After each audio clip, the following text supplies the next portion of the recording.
The scent of white lilies was suffocating. They lined every corner of the grand hall, their fragrance clinging to the air like a desperate plea for purity in a room full of wolves. I adjusted the silver pendant at my throat, my mother's last gift before she died, and tried to breathe through my mouth instead. My fingers trembled slightly, causing the delicate chain to rattle against my collarbone. The sound was imperceptible to human ears, but in a room full of heightened senses, it might as well have been a scream. "Stand straighter, Sophia," whispered Maya, my only friend among the palace staff. "Everyone is watching." She wasn't wrong. Though I kept my eyes lowered in the manner expected of an Omega in the royal court, I could feel the weight of their stares, curious, judging, pitying. I was the help, after all. Just another servant tasked with ensuring the royal wedding proceeded without a hitch. Only I carried a secret that threatened to unravel everything. I was the woman King Gabriel had once promised to love until his dying breath, before politics, before duty, before he learned what I truly was. The grand hall of the Black Crest Palace had been transformed into something from a winter fairy tale. Crystalline chandeliers cast fractured rainbows across marble floors, so polished they reflected the faces of 400 guests in distorted miniature. The nobles preened in their finery, a sea of silks and jewels that represented the 7 wolf packs of our divided nation. They had come to witness the union that would finally bring peace, the marriage of their Alpha King to Lady Vivian Silverclaw, daughter of his greatest former enemy. I swallowed hard against the knot in my throat. 2 years ago, I had been plain Sophia Winters, a palace historian with no pack allegiance, no status, and no remarkable qualities except for my research skills and, as Gabriel once whispered against my hair, my uncanny ability to see the man beneath the crown. For 6 beautiful months, I'd been his secret solace, the one place where he could shed the weight of kingship and simply exist as a man. Then came the night of the winter solstice ball. The night he'd promised to announce our engagement, politics be damned. The night his royal advisor discovered what I had successfully hidden my entire life. I wasn't just a packless nobody. I was an Omega, the rarest designation in our kind, gifted with the ability to soothe even the most savage alpha rage, to bring harmony to packs, to bear the strongest children. I was a prize to be bartered, not a woman to be loved for her mind. The revelation changed everything. By morning, I had been stripped of my historian title and reassigned to the domestic staff. By evening, Gabriel had stopped responding to my desperate notes, and within a week, the palace announced his strategic engagement to Lady Vivian, whose alpha bloodline was impeccable and whose father commanded the largest army in the realm. I'd spent 2 years buried in the shadows of the palace, becoming invisible as only the broken-hearted can, until today, when some cruel twist of fate had assigned me to serve at the very wedding that would forever seal my exclusion from the life I'd almost had. The low, resonant hum of ceremonial drums pulled me from my thoughts. The guests collectively inhaled, straightening as the massive ironwood doors at the far end of the hall began to swing open. The Alpha King was arriving. "He looks magnificent," breathed Maya, her eyes wide with the same reverence everyone showed in Gabriel's presence. And he did. Even from across the vast hall, King Gabriel Blackthorn was everything an alpha ruler should be. Tall and broad-shouldered, he moved with the contained power of an apex predator. His ceremonial armor gleamed obsidian against the snowy backdrop of his formal cloak, the metal etched with the ancient symbols of all 7 packs, a visible reminder of his promise to unite rather than conquer. His dark hair, usually tied back in battle, fell loose today around a face that had launched 1,000 court intrigues.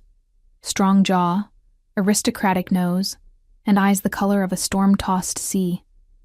Those eyes that once looked at me like I held all the answers in the universe. He walked the length of the hall flanked by his inner circle, his beta general, his gamma strategist, his delta healer, the perfect court for the perfect king. Nobles bowed deeply as he passed, some tilting their heads to expose their throats in the ancient gesture of wolf submission. Gabriel acknowledged them with the barest nod, his expression unreadable, until his gaze swept the servants' line where I stood. For a heartbeat, time suspended. His stride faltered, just a microsecond, unnoticeable to anyone who hadn't spent hours memorizing his every movement. His nostrils flared slightly, and I knew with sick certainty that despite the cloying lilies, despite the perfumes and incense, he had caught my scent. The bond between Alpha and Omega was biological, primal, impossible to fully sever. Then his eyes locked with mine, and the carefully neutral mask he wore for his subjects slipped. Pain flashed across his features, raw and unfiltered, before being swallowed by something darker. Something that made my heart stutter in my chest. Rage. The temperature in the room seemed to drop. Several courtiers near him instinctively stepped back, responding to the waves of anger suddenly emanating from their king. The air grew thick with tension, with unsaid things, with the dangerous pheromones of an alpha on the edge of losing control. I should have looked away. Protocol demanded it. Self-preservation screamed for it. Instead, I held his gaze, letting him see what I could no longer hide, the love that had never died, the betrayal that still burned like acid in my veins, the quiet dignity I'd managed to salvage from the wreckage he'd made of my heart. "Sophia," Maya hissed in warning, her fingers digging into my arm. "Lower your eyes before someone notices." Too late. His gamma, Lord Reed, had already tracked Gabriel's stare to its source. His shrewd eyes narrowed as he leaned in to whisper something to the king. Gabriel's jaw tightened, the muscle there jumping as he clenched his teeth. Then, with visible effort, he tore his gaze from mine and continued his procession to the altar where the high priestess waited to bind him to another. I exhaled shakily, suddenly aware that I'd been holding my breath. Around me, the other servants exchanged puzzled glances. They hadn't missed the strange interaction, even if they couldn't understand its significance. I forced my expression into careful blankness, the way I'd practiced every day since Gabriel had discarded me from his life. "What was that?" Maya whispered, her voice barely audible over the swell of ceremonial music that now filled the hall. "Nothing," I lied. The king would never notice someone like me. The truth was far more dangerous. For in that brief exchange of glances, I'd seen not just anger at my presence, but recognition of what still simmered between us. And something else. Something that sent ice water flooding through my veins. Fear. Gabriel Blackthorn, the most powerful alpha in 7 generations. The undefeated warrior king who had brought warring packs to heel through sheer force of will, was afraid. Of me? Of what I represented, or of the feelings he couldn't seem to extinguish. The trumpets blared, announcing the arrival of his bride. The guests turned as one toward the southern entrance where Lady Vivian would make her appearance. Only Gabriel remained facing forward, his shoulders rigid with tension, his hands clasped so tightly behind his back that his knuckles shone white against tanned skin. And in that moment of universal distraction, he did the unthinkable. He turned his head, just slightly, and looked back at me over his shoulder. His lips moved, forming words meant for my eyes alone. "Why are you here?" The question struck me like a physical blow. Why was I here? Because I had no choice. Because after he cast me aside, I had nowhere else to go. Because some masochistic part of me needed to witness the end of hope with my own eyes before I could truly begin to heal. I gave him the slightest shrug, a gesture that conveyed both helplessness and defiance.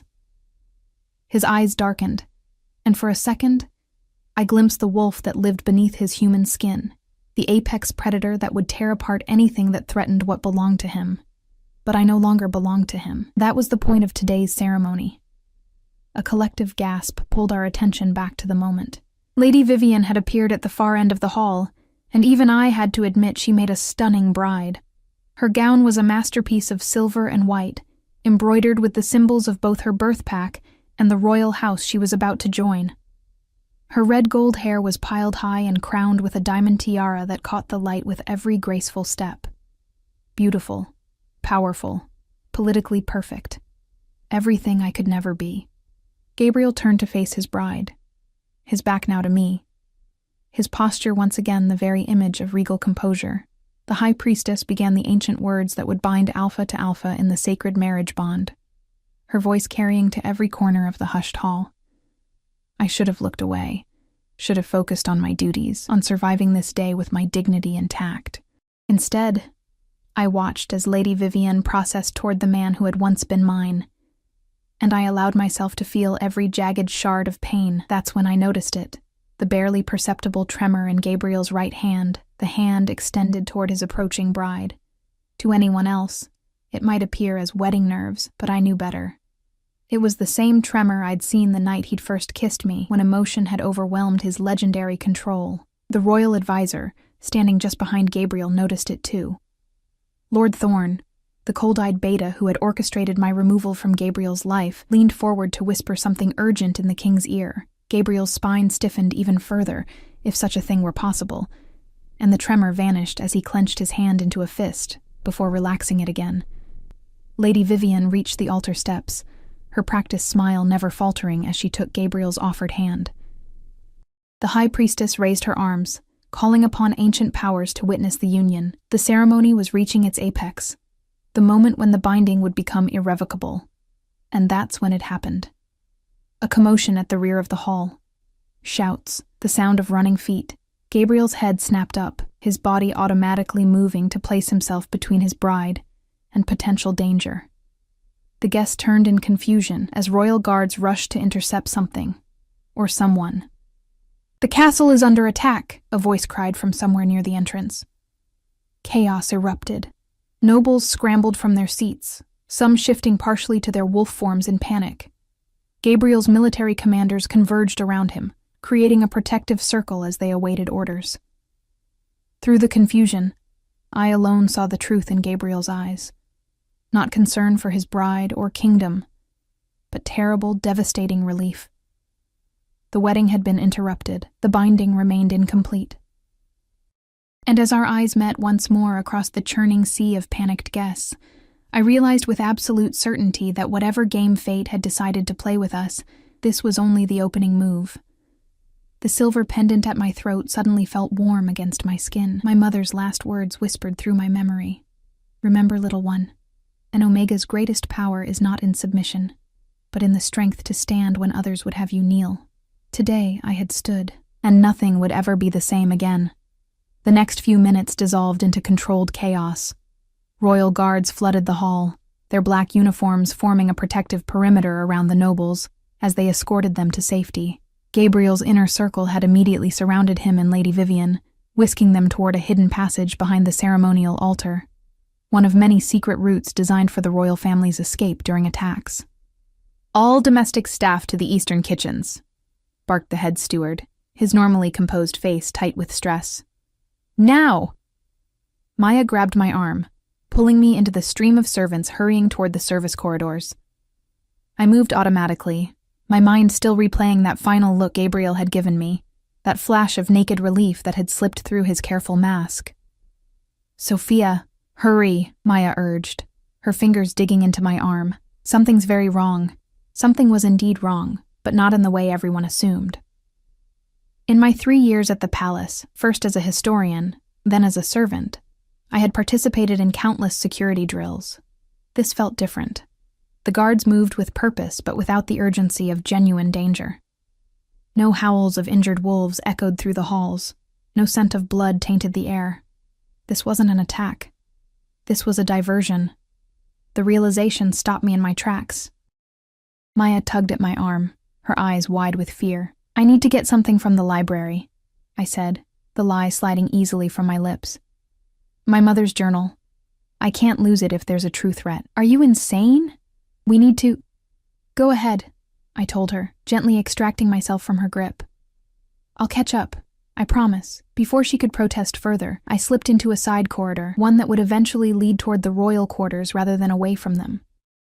Years spent poring over ancient palace blueprints during my historian days had left me with intimate knowledge of the castle's labyrinthine passages, knowledge that now propelled me not toward safety, but toward answers. The corridor was deserted, everyone having fled toward designated shelter areas. I moved swiftly, gathering my long servant skirts to avoid tripping, my soft-soled shoes silent against the stone floors. At the first junction, I paused, listening intently with my enhanced Omega senses. Distant shouting came from the south wing. The thundering of boots echoed from the main hall. But ahead, in the direction of the king's private study, all was quiet. Too quiet. I hesitated only a moment before continuing forward. What I was doing was beyond foolish. If caught, I would face punishment far worse than dismissal. But the memory of Gabriel's face, of that flash of relief, drove me onward. After 2 years of carefully constructed numbness, I needed to understand. The corridor widened as I approached the royal wing, the stone walls giving way to rich wood paneling and plush carpets that muffled my footsteps. I slowed, pressing myself against the wall at each corner, listening before proceeding. The guards who normally patrolled these halls were conspicuously absent, drawn away by the commotion, no doubt. When I finally reached the ornate double doors of Gabriel's study, I paused, my heart hammering so loudly I feared it would give me away. This room had once been a sanctuary for us both, the place where, under the pretense of historical research, our relationship had blossomed from intellectual respect to something far more profound. I had not set foot in it since the day Lord Thorn had discovered my Omega status and orchestrated my banishment from Gabriel's life. I pressed my ear against the polished wood, holding my breath. At first, nothing. Then, voices. Angry, urgent, pitched low but intensifying with each exchange. I couldn't make out the words, but I recognized Gabriel's deep baritone immediately. The other voice belonged to Lord Thorn. Carefully, I tested the handle. Locked. Of course it would be. I bit my lip, weighing my options. The logical part of me screamed to retreat, to return to the safety of anonymity among the domestic staff. But something stronger, something primal and irrevocable, kept me rooted to the spot. I closed my eyes, concentrating on the small, ornamental vent near the floor, a relic from the castle's original heating system, now purely decorative in most rooms. But in the study, it connected to the old air shafts. I knelt, pressing my ear against the metalwork, and suddenly the voices inside clarified as if by magic. "Cannot believe the timing," Lord Thorn was saying. His normally smooth voice stretched thin with tension. 2 years of negotiations, 7 packs finally aligned, and now this. It wasn't an attack. Gabriel's voice was cold, controlled. "Tell me what really happened, Thorn." A pause, heavy with unspoken things. "A messenger arrived from the northern border," Thorn finally said. "The Moonstone Pack is mobilizing, gathering forces. Our scouts estimate nearly 300 warriors moving south toward the capital." "The Moonstones have been neutral for generations," Gabriel replied, skepticism evident in his tone. "Why would they mobilize now, on this day of all days? Perhaps because they learned of a certain Omega's presence at your wedding." My blood froze in my veins. Were they talking about me? "Don't play games, Thorn." Gabriel's voice had dropped dangerously low. "Sophia has been here for 2 years. If the Moonstones wanted her, they've had ample time to make their move. They were talking about me, but why would an entire pack mobilize over my presence? I was nobody. Packless, parentless, powerless. Not Sophia. Thorn's voice dripped with impatience. The other Omega. The one who was sighted crossing our borders 3 days ago, traveling under Moonstone protection. Another Omega? My mind raced. Our kind were vanishingly rare.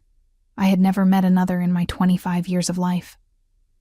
The revelation that another existed and was somehow connected to Gabriel left me reeling. "There is no other Omega," Gabriel growled, and I heard something crash, his fist against his desk, most likely. "There is only Sophia. There has only ever been Sophia." My heart stuttered at his words, at the raw emotion behind them. "Your Majesty." Thorn's voice had taken on a placating tone that made my skin crawl. "I understand this is difficult, but the reports are clear. The woman traveling with the Moonstone delegation matches the description perfectly. Pale blonde hair, green eyes. So do 1,000 other women." Gabriel cut in. "And she carries the royal insignia of the Lost Pack, the same insignia that was said to be in the possession of your childhood betrothed." Silence fell, so complete I could hear my own shallow breathing. The Lost Pack? Royal insignia? Childhood betrothed? None of this made sense. Gabriel had never mentioned being betrothed before me. When he finally spoke again, his voice was different, hollow, almost haunted. "Isabel died in the purge. Her entire family, her entire pack was massacred. I saw the evidence myself. Apparently not, Thorn replied dryly, unless someone has gone to extraordinary lengths to create a very convincing imposter. Either way, the Moonstones believe they're escorting the last surviving royal of the Lost Pack, an Omega, no less, to claim what is rightfully hers, which is what, exactly? You, Your Majesty. Thorn's voice was grim. According to ancient law, a betrothal contract sealed between two royal lines supersedes all subsequent arrangements if both parties still live. If this woman truly is Isabel, and if she still possesses proof of the betrothal, your marriage to Lady Vivian would be rendered invalid before it even began. I pressed a hand to my mouth, stifling a gasp. The political implications were staggering. The alliance with the Silverclaws would collapse. The fragile peace Gabriel had spent years constructing would shatter overnight. The timing is too convenient, Gabriel said after a long pause. The Moonstones wait until the exact day of my wedding to reveal this supposed survivor, after 15 years of silence? Perhaps they've been waiting for the right moment to maximize their leverage, Thorn suggested. Or perhaps they only recently discovered her themselves. Either way, we must act quickly. Lady Vivian is already demanding answers, and her father's forces are growing restless in the eastern courtyard. I heard footsteps pacing the length of the study, Gabriel's habit when deep in thought. Then, abruptly, they stopped. "Where is Sophia now?" he asked, his voice suddenly urgent.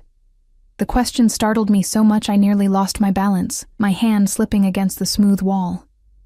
"With the other domestic staff, I presume," Thorn replied, confusion evident in his tone. "Why does that matter at a time like this?" "Because I need to see her." Gabriel's voice had taken on a new quality, something determined, almost desperate. If anyone would recognize an imposter claiming to be from the Lost Pack, it would be Sophia.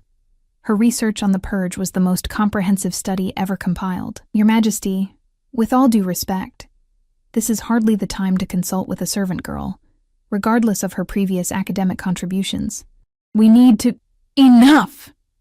The word cracked like a whip, followed by the unmistakable sound of a partial shift, the scrape of claws, the deepening of human voice into something more bestial. "You have controlled my life for 2 years, Thorn. You forced me to give up the one person who—" He broke off, struggling for composure. When he continued, his voice was human again but threaded with steel. "Find Sophia. Bring her to me. Now." I backed away from the vent, my mind spinning. I needed to get back to the eastern kitchens before anyone realized I was missing, before Thorn's men came looking for me. But as I turned to retrace my steps, a shadow fell across the corridor.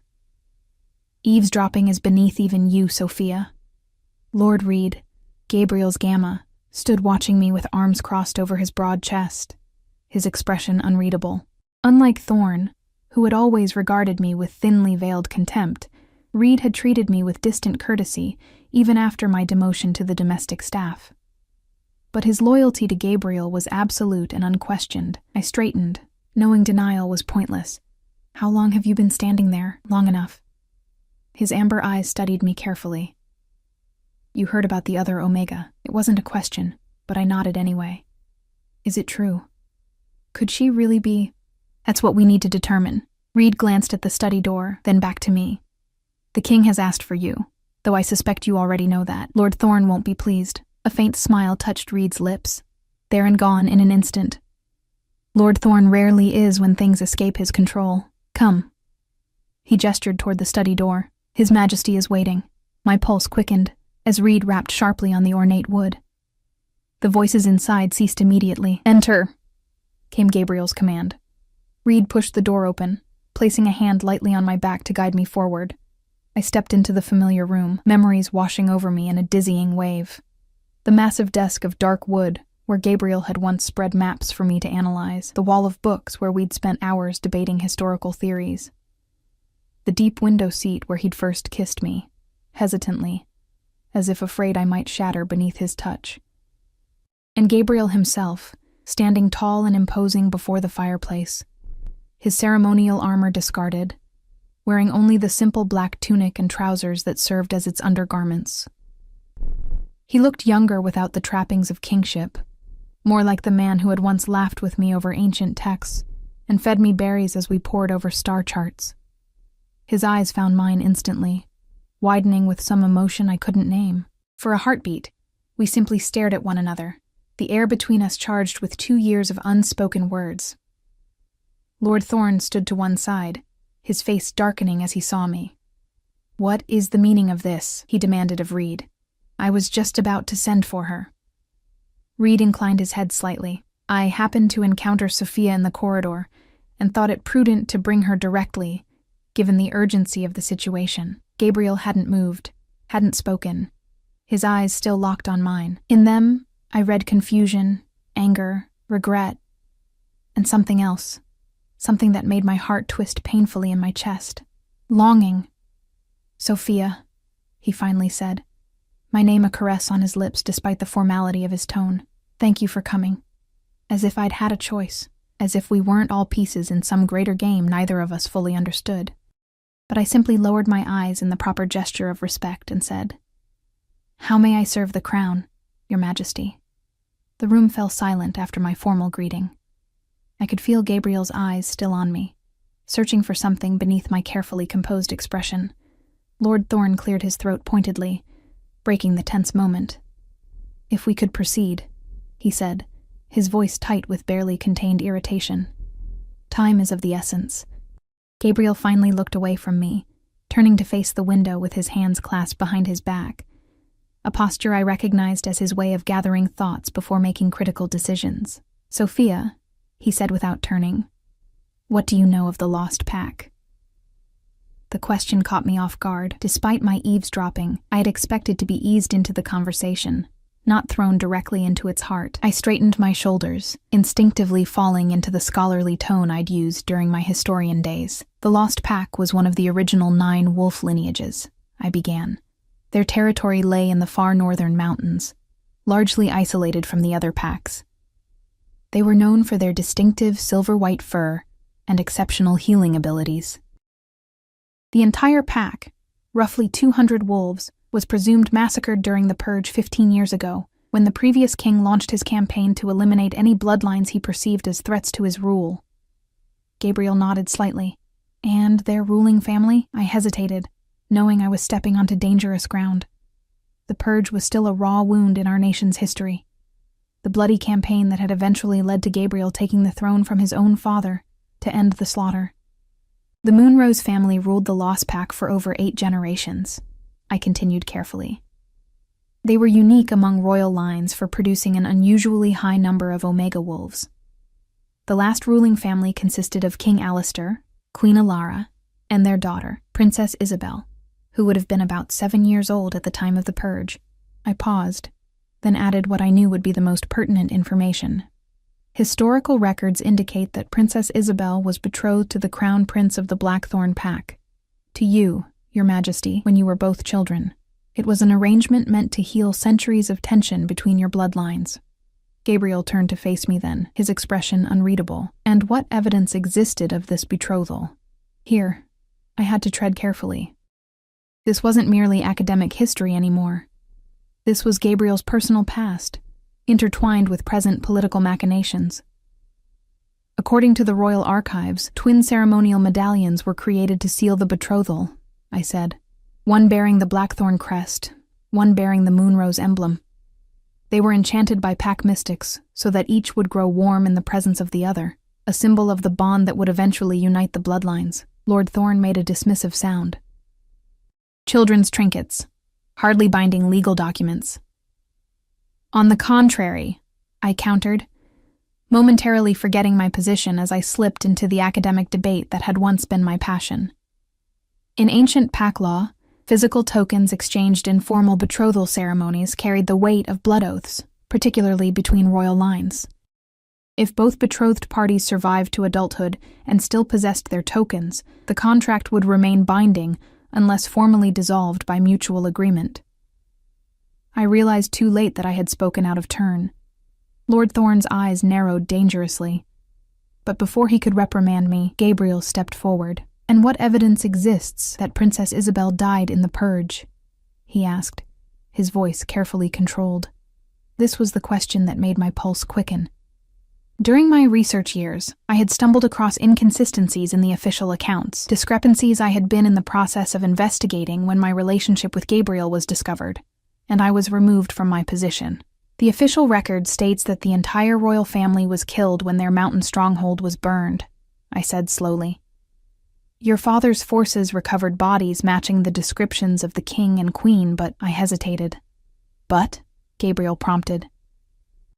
But Princess Isabel's body was never recovered, I admitted.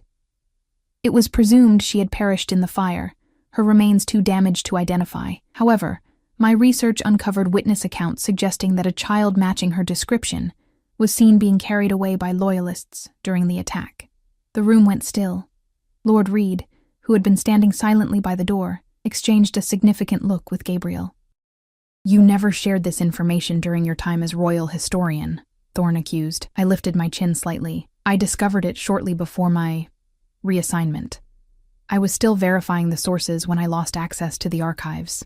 Gabriel's jaw tightened at the reminder of how abruptly I had been removed from my position and from his life. He paced to his desk and picked up a sealed parchment, breaking it open with a quick twist of his wrists. 3 days ago, a delegation from the Moonstone Pack crossed our northern border, he said, his eyes scanning the message. They travel under a flag of diplomatic immunity, escorting a woman they claim is Princess Isabel Moonrose, the last surviving royal of the Lost Pack and, according to ancient law, my rightful betrothed. My stomach twisted at the confirmation of what I'd overheard. Do they offer proof of her identity? They claim she carries the original Moonrose medallion, Gabriel replied, his eyes meeting mine briefly before looking away, and that she bears the royal birthmark, a crescent moon behind her right ear. Details I had read about but never included in my public research. Few people outside the most dedicated historians would know such specific information about the lost princess. The possibility that this woman might truly be Isabel Moonrose suddenly seemed far more credible. If she is who they claim, I said carefully, her appearance would indeed complicate your marriage to Lady Vivian. It would render it impossible, Gabriel corrected, his voice flat. Ancient pack law supersedes modern political arrangements. If Isabel lives and still possesses her medallion, our childhood betrothal would take precedence over any subsequent engagement. Lord Thorne stepped forward, his face a careful mask of concern. Which is precisely why we must handle this situation delicately. The Silverclaws will view this as a deliberate insult, a manufactured excuse to break the alliance after years of negotiation. They may well declare war, rather than suffer such a public humiliation. While the Moonstones, Reed interjected from his position by the door, clearly believe they're about to regain political power through this union. They've been neutral for generations, neither enemies nor allies. This would dramatically shift the balance of power. I listened to their political calculations with a growing sense of unreality. They spoke of alliances and power shifts, of war and peace hanging in the balance. Yet beneath it all lay a simpler, more personal truth. Gabriel was betrothed to 2 women, and bound by blood oath to a third, me. For though we had never formalized our relationship with public ceremony, we had performed the ancient rite of heart-binding during the single night we'd shared as lovers. A private ritual, known only to us, sealed with whispered promises and mingled blood as the moon reached its zenith. A bond deeper than politics, stronger than royal decrees. A bond he had betrayed when he cast me aside. The Moonstone delegation will reach the capital by tomorrow evening, Gabriel said, interrupting my painful memories. We need to prepare for their arrival and determine whether this woman is truly Isabel. And if she is? I asked quietly. Gabriel's eyes met mine, and in them I saw a storm of emotions he couldn't fully conceal. Then everything changes. Lord Thorne moved to stand between us, effectively breaking our eye contact. Your Majesty, I must insist that we focus on containing the political fallout. Lady Vivian and her father are demanding explanations. We need to assure them that this interruption is merely a temporary delay, not a dissolution of the engagement. You would have me lie to my allies? Gabriel's voice carried a dangerous edge. I would have you wait for confirmation, before potentially destroying a peace 2 years in the making. Thorne countered smoothly. Until we verify this woman's identity, the prudent course is to maintain the status quo. Gabriel's expression hardened. But before he could respond, a sharp knock echoed through the room. At Gabriel's command, the door swung open to reveal his Delta healer, Helena, her normally serene face tight with urgency. "Forgive the interruption, Your Majesty, but Lady Vivian has collapsed. She's asking for you." Concern flashed across Gabriel's features. Despite everything, he wasn't cruel. He wouldn't wish genuine suffering on the woman he'd agreed to marry, regardless of the political motivations behind their union. "Take me to her," he commanded, already moving toward the door. He paused briefly beside me, his voice dropping to a near whisper. "We're not finished, Sophia. Wait for me." It wasn't a request. It was a command from my king, my alpha. And despite everything between us, my Omega instincts responded to the authority in his tone. I nodded slightly, earning a venomous glare from Thorn as Gabriel swept from the room, followed by Helena and Reed. As the door closed behind them, Thorn turned to me, all pretense of civility vanishing from his sharp features. "You should never have been at the wedding," he hissed. "I specifically arranged the domestic rotations to keep you far from the ceremony." I lifted my chin, refusing to cower. The head housekeeper reassigned me this morning, when one of the serving staff fell ill. I had no choice. There are always choices, little Omega. He spat the designation like a slur. Just as there were choices 2 years ago, when you could have gracefully withdrawn from the king's life instead of forcing me to intervene. Anger flared hot in my chest, burning away the careful composure I'd maintained. Intervene? Is that what you call threatening to expose my mother's correspondence with Lost Pack refugees? Blackmailing me into silence, destroying my career and banishing me to the scullery? Thorn's thin lips curved in a cold smile. I did what was necessary for the kingdom. An orphaned, packless Omega with no political value had no place in the king's bed, much less on his throne. The Blackthorns need the Silverclaw's military might to maintain peace. Your selfish infatuation nearly cost us everything. It wasn't infatuation, I said quietly, the truth slipping out before I could stop it. We performed the heart-binding ritual. We are bound, Lord Thorn, in ways your political machinations can never sever. The color drained from his face. Impossible. The king would never. But he did. I touched the silver pendant at my throat, the one that concealed the small crescent scar over my heart.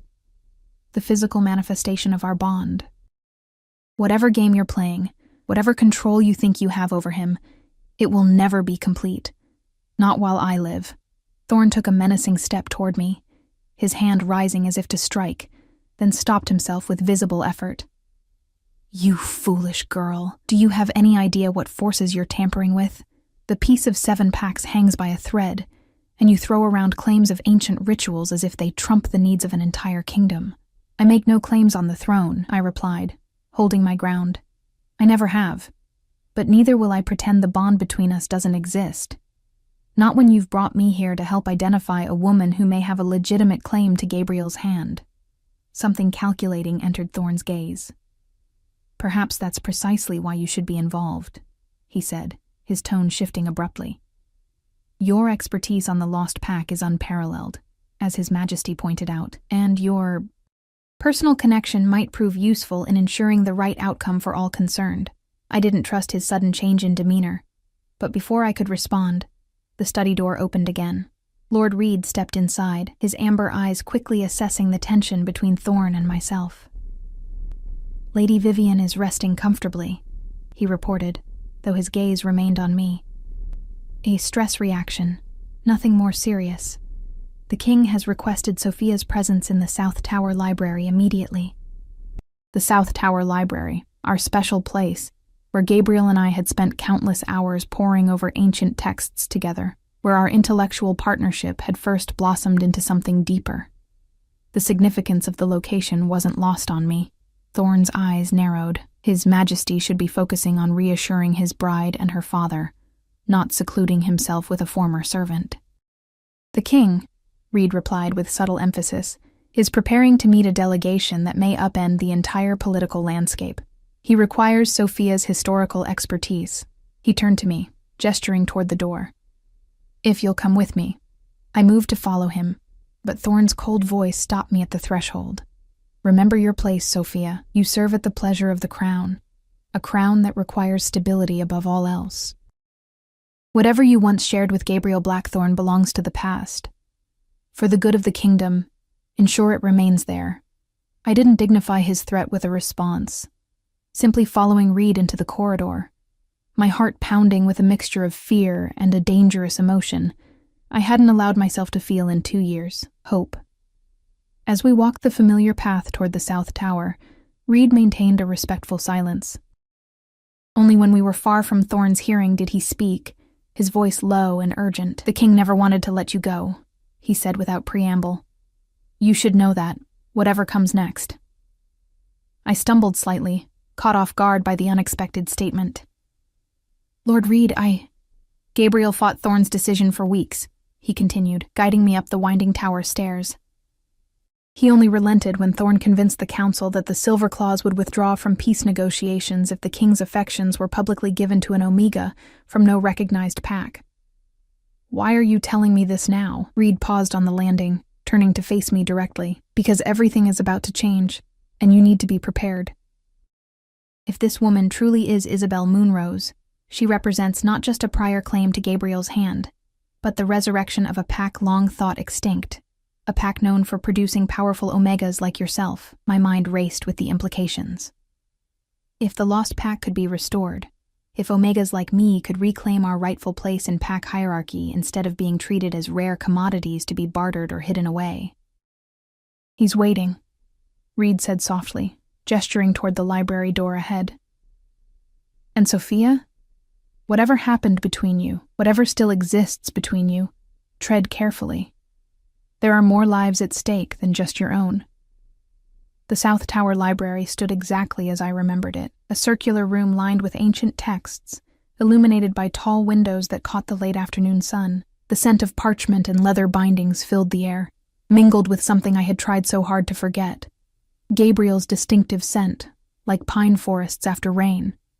He stood with his back to the door, examining a weathered map spread across the reading table. The formal attire from the wedding ceremony was gone entirely now.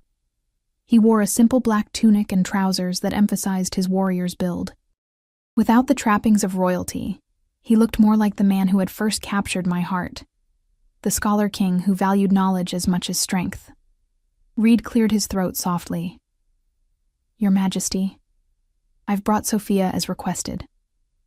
Gabriel turned, and the full force of his gaze hit me like a physical blow. For 2 years, I had carefully avoided direct eye contact with him, observing protocol and preserving what remained of my shattered heart. Now, with nothing between us but air thick with unspoken words, I felt the bond between us pulse with painful clarity. "Thank you, Reed," Gabriel said, his voice carefully neutral. "Please ensure we're not disturbed." Reed bowed slightly and withdrew, closing the heavy door behind him. The soft click of the latch echoed in the silence between us. For a long moment, neither of us spoke. What could possibly be said after 2 years of enforced distance, of wounds left to fester in silence? I had rehearsed this moment in my mind countless times, imagined the bitter accusations I would hurl, the dignity with which I would show him exactly what he had thrown away. But now, standing before him, all my carefully constructed speeches dissolved like morning mist. "Your medallion," he finally said, gesturing to the silver pendant at my throat. "You still wear it." My hand instinctively rose to touch the pendant, my mother's last gift. "It's all I have left of her." Gabriel's expression softened slightly. "She would be proud of the woman you've become."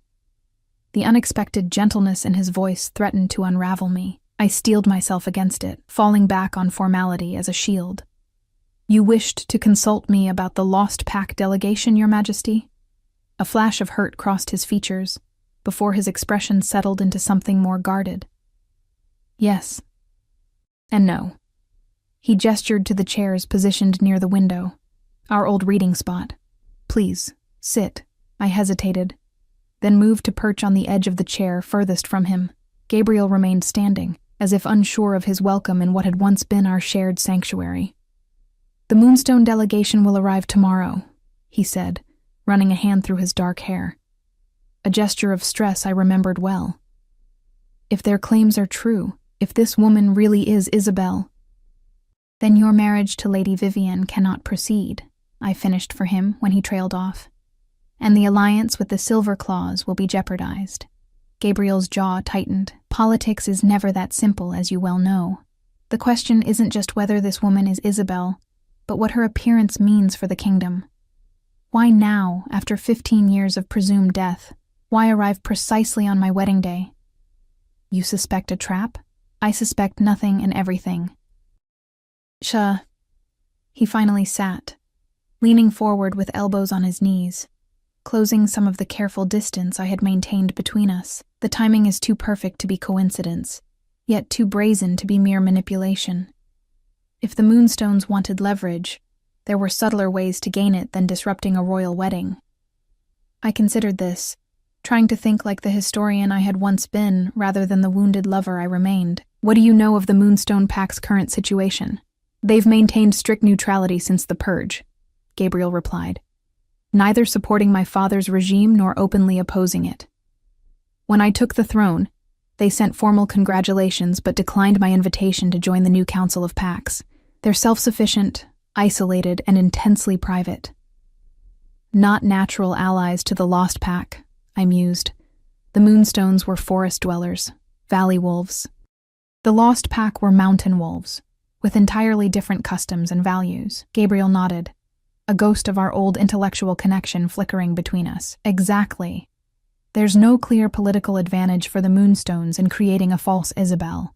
If anything, presenting her publicly puts them at risk of retaliation from the Silver Claws if the claim is proven false, which suggests they believe she's genuine, I said slowly. Or at least they have compelling evidence. The medallion. The birthmark.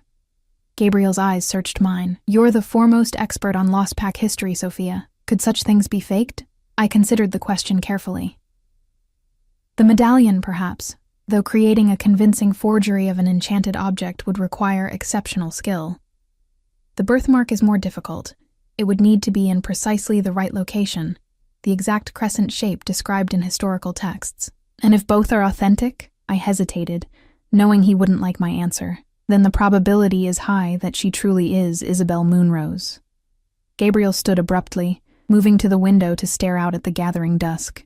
His shoulders formed a tense line beneath his tunic. I was 7 when we were betrothed, he said quietly. I remember very little of her. A small, serious child with pale hair who didn't speak during the ceremony. Our hands were bound with silver cord while the mystics chanted, and we exchanged the medallions. Afterward, there was a feast. She didn't eat, didn't smile. Then she was gone, back to her mountain home, and I never saw her again. You were children, I said softly. The betrothal was political, not personal. Like my engagement to Vivian, he said bitterly. Another arrangement made for the good of the kingdom, without regard for... He broke off, turning to face me. Without regard for matters of the heart. The air between us thickened with unspoken truths. I forced myself to maintain my composure, though my pulse raced wildly. What do you want from me, Gabriel? The use of his name, not his title, hung in the air between us, an intimacy I hadn't allowed myself in 2 years. His eyes darkened, the rigid control he maintained in public slipping just enough for me to glimpse the turmoil beneath. I want you to help me identify her, he said, his voice low and intense, to confirm whether she truly is Isabel. But more than that, I need you to understand why I made the choices I did, why I let you go. Pain lanced through me, sharp and bright. Let me go? Is that what you call it? You abandoned me, Gabriel. One day I was the woman you loved, the woman you bound your heart to under the full moon. The next, I was banished to the scullery without so much as a word of explanation. I had no choice, he said, anguish breaking through his careful mask. Thorn discovered our heart-binding ritual. He threatened to expose your mother's correspondence with Lost Pack refugees, evidence that could have seen you executed for treason. The only way to protect you was to distance myself completely, to make it clear to the council that you held no special place in my affections. I stared at him, shock coursing through me. What? He told me he'd explain the situation to you, Gabriel continued, confusion crossing his features. that you had agreed to the arrangement for your own safety. He told me nothing of the sort, I whispered, anger beginning to burn beneath my shock. He said you had realized an Omega from no recognized pack would destabilize your reign, that you needed a politically advantageous match and had chosen duty over whatever we had shared. Gabriel's expression transformed, rage darkening his features. For a moment, I glimpsed the wolf beneath the man, the apex predator whose territory had been violated, whose mate had been threatened. His eyes flashed alpha gold, his voice dropping to a near growl. He lied to us both. The realization settled over me like ice water. For 2 years, I had nursed my heartbreak in bitter silence, believing Gabriel had discarded me for political convenience. And all that time, he had believed I understood the sacrifice he had made to protect me. Why didn't you try to see me? I asked, my voice small. Even a message. Every time I tried, Thorn arranged some diplomatic crisis that required my immediate attention, Gabriel said, running a hand roughly through his hair. Eventually, I convinced myself distance was safer for you, that my attention would only put you at greater risk. His eyes met mine, filled with self-recrimination. I was a coward, Sophia. I told myself I was protecting you. But in truth, I couldn't bear to see you and not touch you, not claim you as mine. The confession hung in the air between us, raw and honest in a way we had never been allowed to be. I stood on shaking legs, needing to move, to process the revelation that everything I had believed for 2 years had been built on Thorn's manipulation. And now? I asked, struggling to keep my voice steady. Now Isabel Moonrose returns from the dead, and what? You need my historical expertise to verify her claim, and then we return to our separate lives? You to your throne, me to the scullery?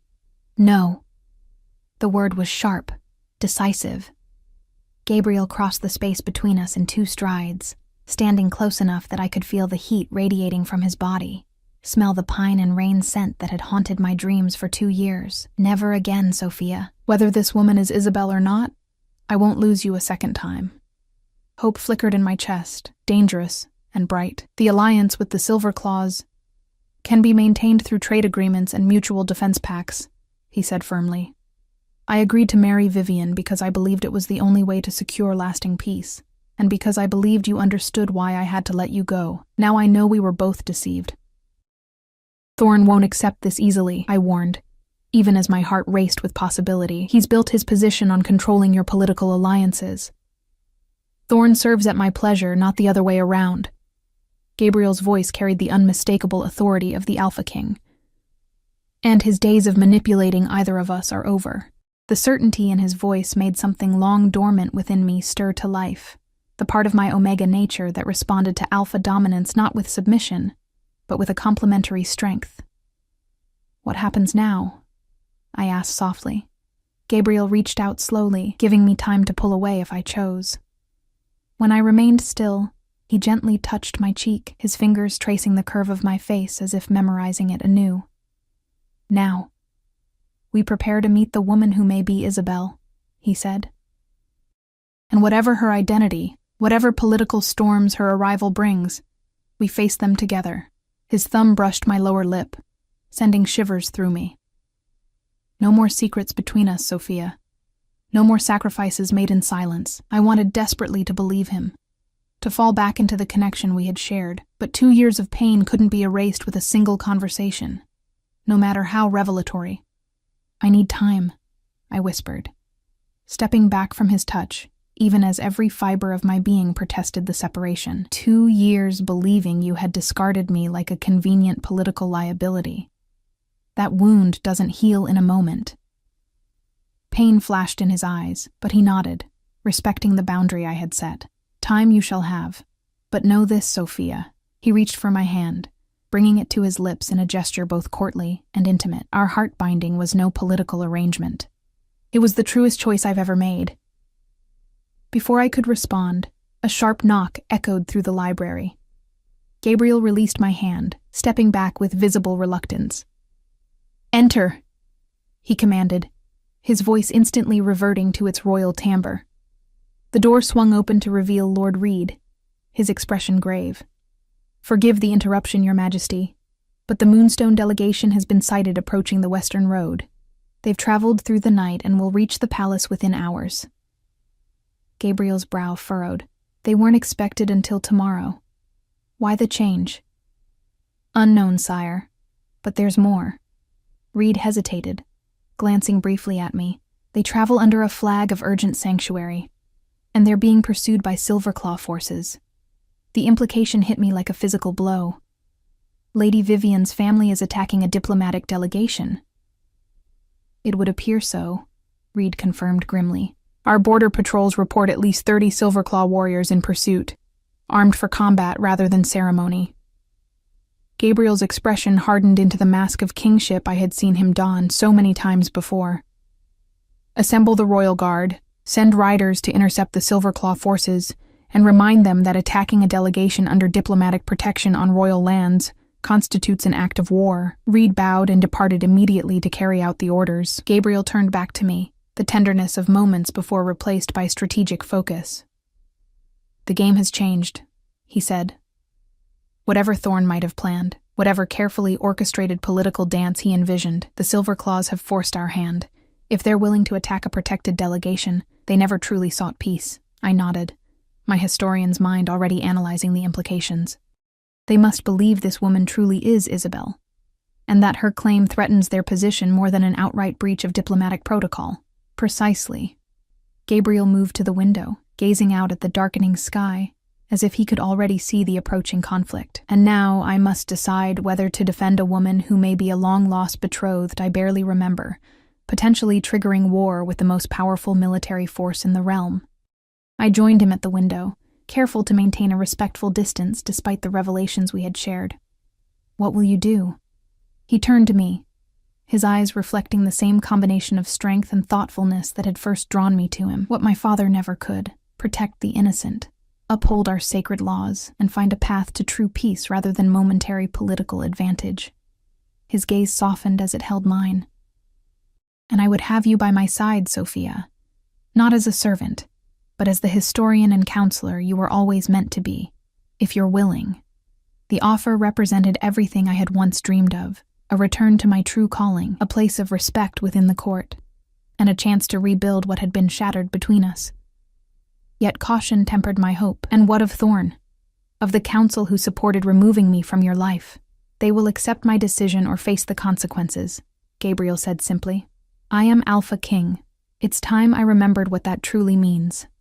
A commotion outside drew our attention, the thunder of hoofbeats, the flare of torches. Through the window, I glimpsed royal guards assembling in the courtyard below, preparing to ride out to meet the approaching delegations. I need to join them, Gabriel said, already moving toward the door.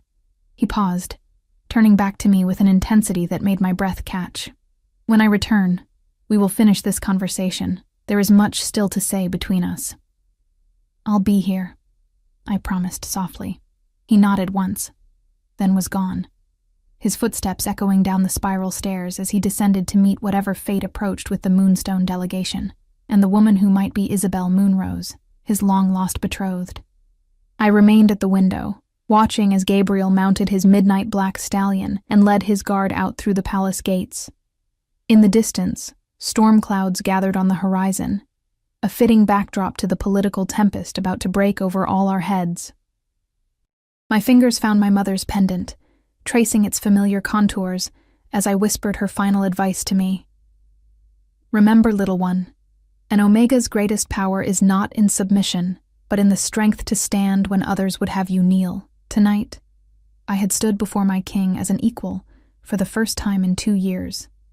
Whatever came next, whoever this mysterious woman proved to be, I would not kneel again. Hours passed like centuries as I waited in the tower library. The sky darkened completely, the storm clouds swallowing the stars and moon. Occasional flashes of lightning illuminated the distant hills where Gabriel and his guard had disappeared. Each thunderclap made me flinch, my imagination transforming the sound into clashing weapons, the growls of wolves in battle form. I paced the circular room, trailing my fingers along the spines of books that had once been my closest companions. Ancient histories, packed genealogies, treaties, and maps, the collected knowledge that had shaped my understanding of our world. I pulled down a weathered tome on lost pack lineages, searching for any detail about Princess Isabel that might have escaped my memory. But the facts remained the same: a solemn child with silver blonde hair, betrothed to the Blackthorn Prince at age 7, presumed dead in the purge that had claimed her family and pack. A knock at the door startled me from my research. I looked up to find Maya standing in the doorway, her eyes wide with a mixture of confusion and concern. "Sophia? What are you doing here?" She glanced around the royal library with evident discomfort. "Everyone's looking for you. The domestic staff was ordered to gather in the eastern wing." I closed the book carefully, trying to appear calmer than I felt. "I'm here on the king's orders," I said, which was technically true, even if Gabriel's last command had been more personal than official. Maya's eyes widened further. "So it's true then? The rumors that you've been reinstated as a royal historian?" News traveled quickly in the palace, even in times of crisis. "I don't know what I am anymore," I admitted. "Everything's changing so quickly." She crossed the room to take my hands in hers, her expression earnest. "The guards are saying the king rode out to meet a lost pack princess, that she claims to be his first betrothed, returned from the dead. The Moonstone Pack is bringing someone who may be Princess Isabel," I corrected carefully. "Her identity hasn't been confirmed." "And the Silverclaws are in pursuit," Maya continued, lowering her voice as if sharing a terrible secret. "They're saying Lady Vivian collapsed when she heard the news, that she's threatening to summon her father's entire army if the king grants this woman an audience." The situation was deteriorating faster than I'd feared. "Has there been any word from the king's party?" Maya shook her head. "Nothing official. But—" She hesitated. "But what?" "Lord Thorne is gathering forces loyal to him in the West Wing. I heard him telling the captain of the House Guard to prepare for all contingencies if the king returns with the impostor." Ice slid down my spine. Thorne was positioning himself to control the outcome, regardless of what Gabriel decided. The revelation that he had manipulated both Gabriel and me wasn't just a personal betrayal. It was evidence of a deeper political agenda, one that required Gabriel to marry Vivian regardless of other claims or considerations. "I need to get to the throne room," I said, making a swift decision. "That's where the king will bring the delegation when they arrive." Maya looked alarmed. "Sophia, whatever history you had with the king, whatever position you once held, you're still just a servant in their eyes. You'll be removed the moment you try to enter the royal reception areas." She wasn't wrong. Despite Gabriel's words in the library, my official status remained unchanged. The guards wouldn't recognize his private reassurances as a formal reinstatement. I touched the pendant at my throat, an idea forming. "I need your help, Maya, and it might put you at risk." Her expression softened. "You've been my only friend since I came to the palace. Whatever you need." 20 minutes later, I slipped through the servants' entrance to the small antechamber adjacent to the throne room. Maya's uniform fit me poorly. She was shorter and curvier. But in the dimly lit corridors, the simple gray dress was enough of a disguise to avoid immediate questioning. The food cart I pushed provided additional cover, laden with wine and refreshments, for the royal reception. I positioned myself near the hidden observation panel, a small section of wall that could be slid aside, designed to allow servants to monitor the throne room discreetly for signals that their services were required. Through the narrow opening, I could see the vast chamber, empty save for a handful of royal guards stationed at regular intervals. The massive ironwood doors at the far end of the room swung open, and Lord Thorne entered, flanked by several members of the royal council. His face was set in grim lines as he conferred quietly with the others. I couldn't hear their words, but their tense postures spoke volumes. This was no welcoming committee. This was a faction preparing to control a volatile situation. From my hiding place, I watched as more nobles filtered in, gathering in small clusters. The air thrummed with tension, with whispered speculation. Lady Vivian entered last, supported by her lady's maid. She had changed from her wedding gown into a formal court dress of silver-claw blue, her face pale but composed. Whatever collapse had occurred earlier had been temporary or strategic. The atmosphere shifted suddenly as a guard burst through the doors, breathless with urgency. "The king returns," he announced, "with the Moonstone delegation." The assembled nobles straightened, arranging themselves in order of rank and precedence. Thorn moved to stand at the right of the throne, the position of the king's chief advisor, while Lady Vivian took her place to the left, where the royal consort would traditionally stand. Trumpets sounded from the outer courtyard, followed by the thunder of hooves on stone. Minutes stretched into an eternity before the great doors opened once more to admit Gabriel, still in his riding clothes, his cloak damp from the storm that had broken during his journey. His face was a mask of regal composure, but I could read the tension in his shoulders, the careful control in his movements. Behind him came a procession unlike any the palace had seen in living memory. First entered the Moonstone emissaries, 5 warriors in their distinctive silver-gray leathers, their expressions wary but proud. They formed a protective semicircle around the slight figure who followed them into the hall, the woman who might be Isabel Moonrose. Even from my hidden vantage point, I could see why the Moonstones believed her to be the lost princess. She moved with natural grace, her pale blonde hair, almost silver in the torchlight, falling in a long braid over one shoulder. Her face held the ethereal beauty characteristic of the Lost Pack's royal line: high cheekbones, delicate features, eyes of such a pale green they appeared almost translucent. She wore simple traveling clothes of soft leather and wool, unadorned, save for a medallion that glinted gold against her throat. The assembled court collectively held its breath as Gabriel escorted her to the center of the room, the Moonstone guards following at a respectful distance. Lady Vivian's posture stiffened visibly, her hands clasping tightly before her. "My lords and ladies," Gabriel addressed the court, his voice carrying the full authority of his position. "I present to you the delegation from the Moonstone Pack, who come under my protection and the ancient laws of diplomatic sanctuary." Murmurs rippled through the assembly at his careful wording. He had acknowledged their protected status without yet confirming or denying the woman's identity. Thorn stepped forward, bowing with perfect courtesy that didn't reach his cold eyes. "The court welcomes the Moonstone delegation." He turned his attention to the pale woman. "And you must be the one who claims to be Princess Isabel Moonrose." A subtle rebuke in his phrasing, "claims to be." But the woman seemed unperturbed. When she spoke, her voice was soft, yet clear, carrying a slight accent I recognized from my research as characteristic of the northern mountain regions. "I make no claims, Lord Thorn," she said. "I simply am who I am, the daughter of Alistair and Alara Moonrose, betrothed in childhood to Prince Gabriel Blackthorn." Her gaze shifted to Gabriel. "Though I see he is prince no longer, but king in his own right." Gabriel inclined his head slightly. "Much has changed in 15 years, my lady." "Indeed." Her pale eyes scanned the assembled court, pausing briefly on Lady Vivian before returning to Gabriel. "Including, it seems, your marital intentions." A tense silence fell. Lady Vivian stepped forward, her composure cracking slightly. "If you are truly who you claim to be," she said, her voice tight with controlled emotion, "where have you been these 15 years? Why appear now, at this precise moment?" It was the question everyone wanted answered, delivered with the barely restrained accusation many felt. The timing was too convenient to be coincidence, arriving on Gabriel's wedding day, disrupting a political alliance years in the making.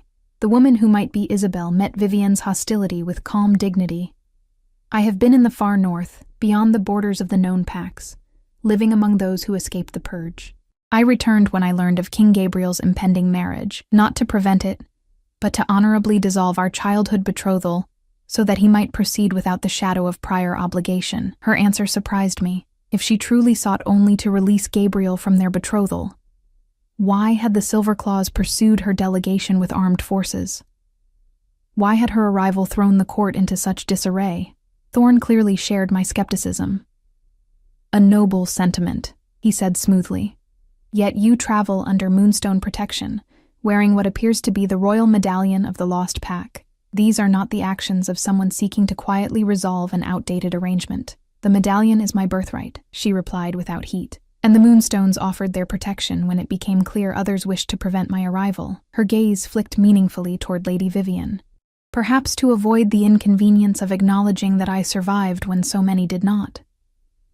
The implication hung in the air that the Silverclaws had known of her existence before this moment, that their attack on her delegation was not a reaction to a perceived threat, but an attempt to silence a truth they had long sought to bury. Gabriel raised a hand, quelling the murmurs that broke out across the court.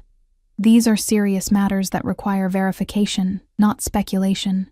Lady Isabel, if that is indeed who you are, claims to possess the royal medallion of the Moonrose line. This can be authenticated. He turned to the assembled court. Is the royal historian present? My heart leapt into my throat. This was my cue. The moment Gabriel had prepared for me during our conversation in the library.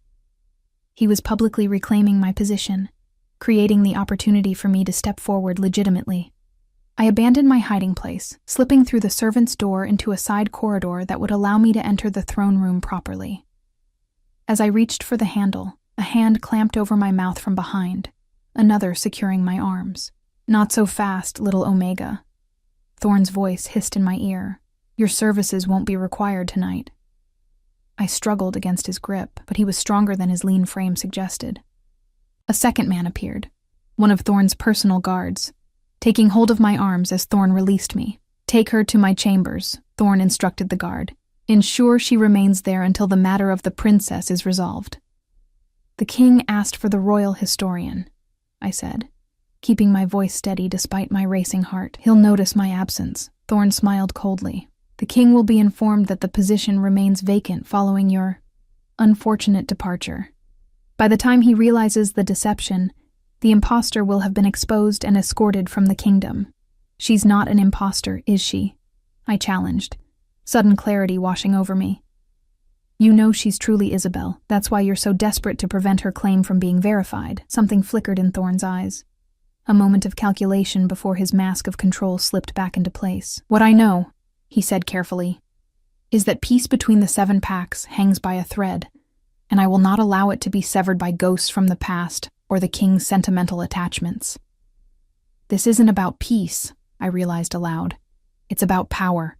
Your power, maintained by controlling the king's alliances. Thorne signaled to his guard.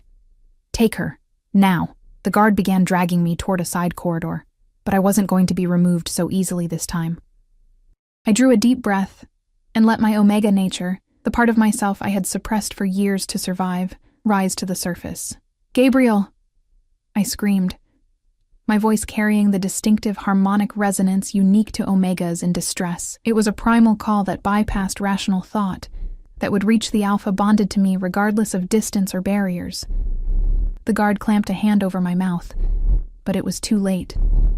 I had released the cry that no heart-bound Alpha could ignore. The throne room doors burst open, Gabriel appearing in the doorway with eyes blazing alpha gold, his features partially shifted toward his wolf form. Behind him, the court stood frozen in shock at the sight of their king responding to an Omega's call. Sophia, he growled, the name barely recognizable through elongated canines.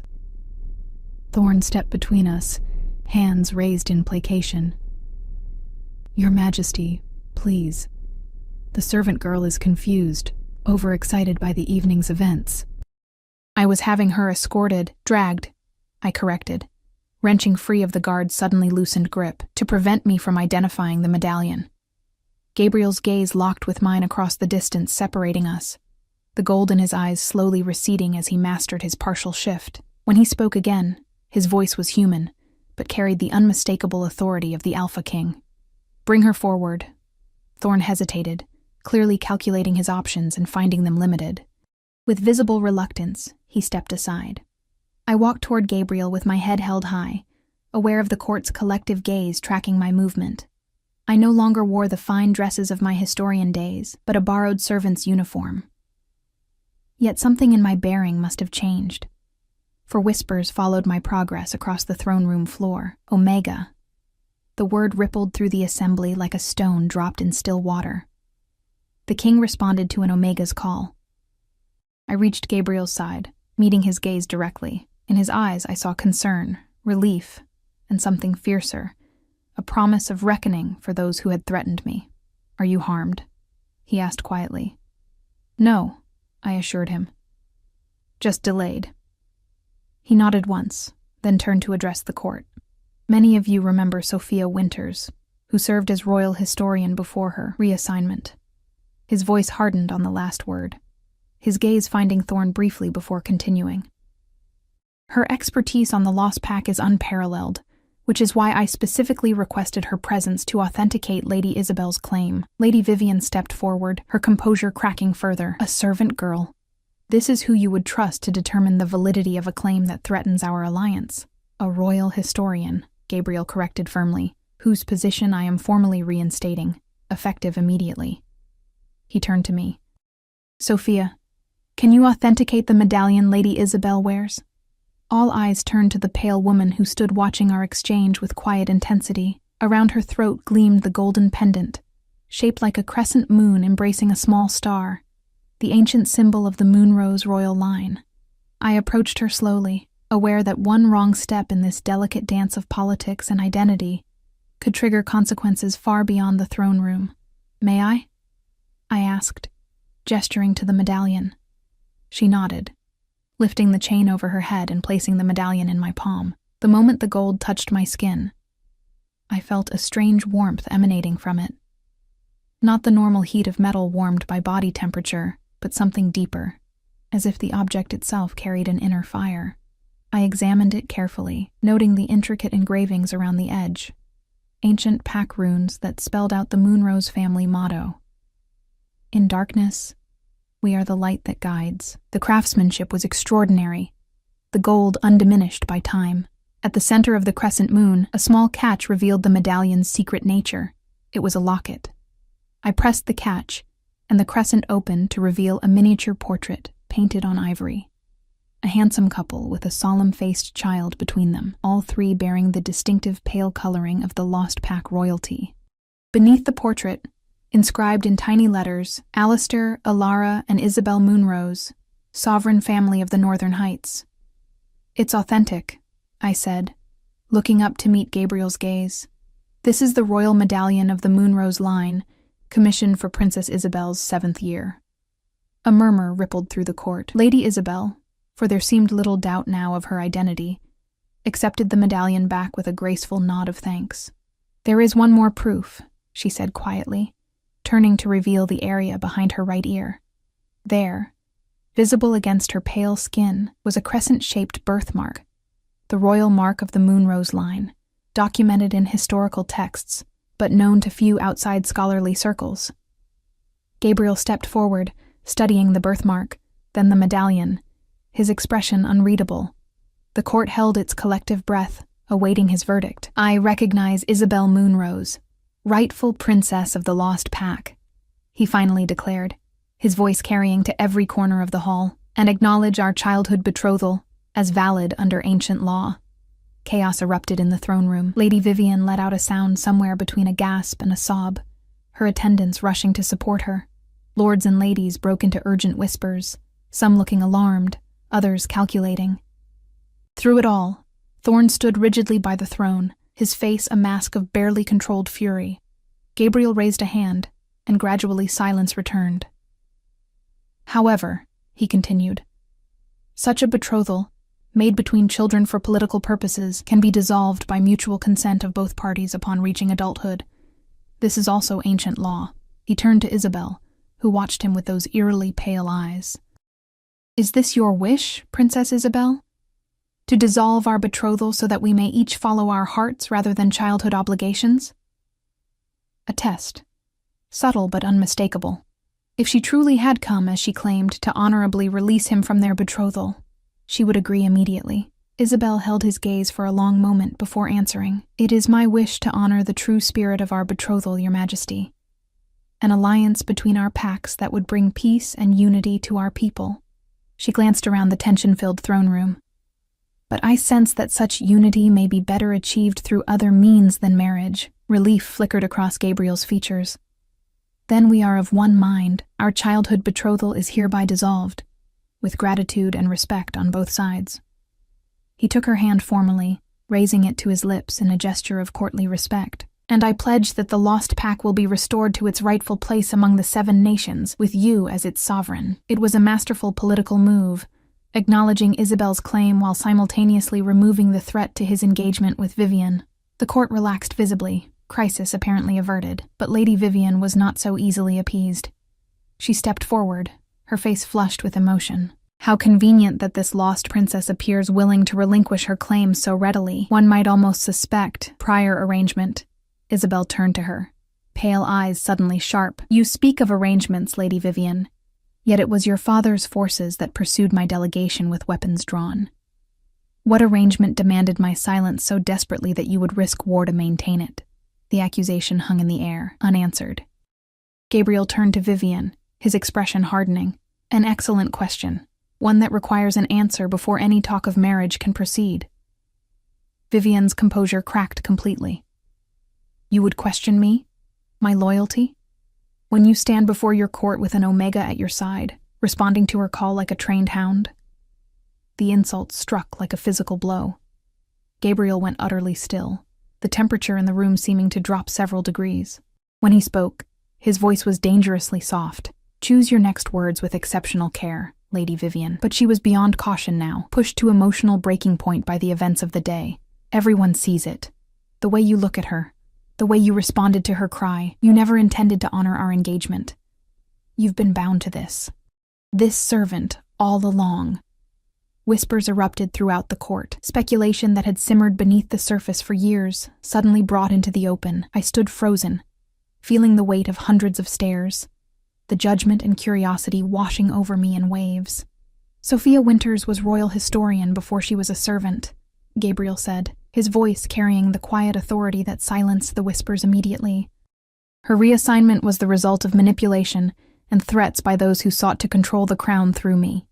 His gaze found Thorne, who had gone deathly pale. A deception that ends today. He turned to me then, his eyes softening as they met mine. In them, I saw a question, and the absolute certainty that whatever choice I made, he would accept it. I took a deep breath, touching the pendant at my throat one last time. My mother's words echoed in my memory. An Omega's greatest power is not in submission, but in the strength to stand when others would have you kneel. It was time to stand, not just for myself, but for Omegas everywhere who had been treated as commodities rather than equals. 2 years ago, I said, my voice clear and steady, the king and I performed the heart-binding ritual under the full moon. We are bonded by choice and by love, in the tradition of our ancestors who recognized that true strength comes from unity, not domination. The revelation sent shockwaves through the assembly. The heart-binding ritual was sacred, rarely performed in modern times, a commitment deeper than political marriage, recognized by pack law as irrevocable. Gabriel stepped to my side, taking my hand in his. I have honored my duty to the kingdom by seeking alliances that would bring peace, he said, addressing the stunned court. But I will no longer deny the bond that exists between myself and Sophia, a bond that was hidden not by choice, but by threat and manipulation. Lord Thorne pushed forward, desperation evident in his normally controlled demeanor. Your Majesty, I implore you to consider the consequences. The Silverclaws will not accept. The Silverclaws, interrupted a new voice, have much to answer for regarding their pursuit of a protected delegation. All eyes turned to Isabel, who stood with quiet dignity in the center of the throne room. My journey here uncovered evidence that the purge was not solely the work of the previous king, but a coordinated effort between the Crown and the Silverclaw Pack to eliminate the Lost Pack and seize our northern territories. A gasp echoed through the hall. If true, this revelation would rewrite our understanding of recent history and place the Silverclaw's current machinations in a far more sinister light.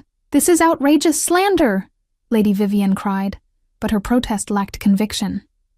The color had drained from her face, suggesting she was not entirely ignorant of her family's past actions. Evidence exists in the royal archives, Isabel continued steadily. Documents that were suppressed after the purge. Documents that I believe your mother was researching before her sudden reassignment. Her gaze met mine, understanding passing between us. The same research that likely led to your discovery as an Omega and your subsequent removal from the king's side. The pieces fell into place with devastating clarity. My mother's correspondence with Lost Pack refugees, my own research into inconsistencies in the official purge narrative, my relationship with Gabriel that had given me access to classified archives, all had threatened to expose a conspiracy that extended back a generation. Is this true? Gabriel demanded, turning to Thorne, whose composure had finally shattered completely. "Everything I did was for the stability of the kingdom," Thorn insisted, desperation evident in his voice. "The alliance with the Silverclaws was necessary to maintain peace. The Omega would have destabilized everything with her questions, her research into matters better left buried." His admission echoed through the silent hall. In those few sentences, he had confirmed both his manipulation of Gabriel and me and the existence of the very conspiracy Isabel had alleged. Gabriel's expression was terrible to behold. The cold rage of an alpha whose trust had been betrayed, whose mate had been threatened. "Guards," he commanded, his voice carrying the full weight of royal authority. "Arrest Lord Thorn for treason against the crown." As the royal guards moved to surround Thorn, Lady Vivian backed away, clearly calculating her own precarious position. "Your Majesty," she began, but Gabriel cut her off with a raised hand. "Lady Vivian, you and your family will return to your territories immediately. Whether our nations remain at peace or descend into war depends entirely on your father's willingness to answer for his actions, both past and present. Choose your path carefully." She hesitated, pride warring with pragmatism, before offering a stiff curtsy. "As you wish, Your Majesty." With a final glare in my direction, she swept from the throne room, her attendants scrambling to follow. As the doors closed behind her, Gabriel turned to address the assembled court. "Tonight has revealed truths long buried and bonds long denied. I stand before you now with honesty rather than political calculation.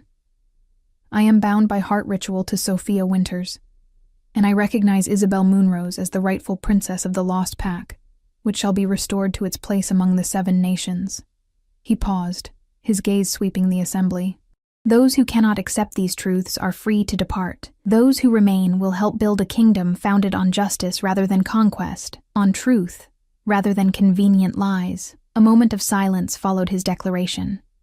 Then slowly, the oldest member of the council, Lord Cedric, who had served 3 generations of Blackthorn kings, stepped forward and knelt. "The Alpha King has spoken," he said, his aged voice carrying surprising strength. "And his chosen mate stands beside him. Long may they reign." One by one, the lords and ladies of the court knelt in acknowledgement, their previous shock giving way to the pragmatic acceptance of those who had survived centuries of political upheaval. By tomorrow, new alliances would be forming, new calculations made, but for tonight, at least, the truth had prevailed. Gabriel turned to me, taking both my hands in his. "No more secrets," he said softly, echoing his promise from hours earlier in the library. "No more sacrifices made in silence."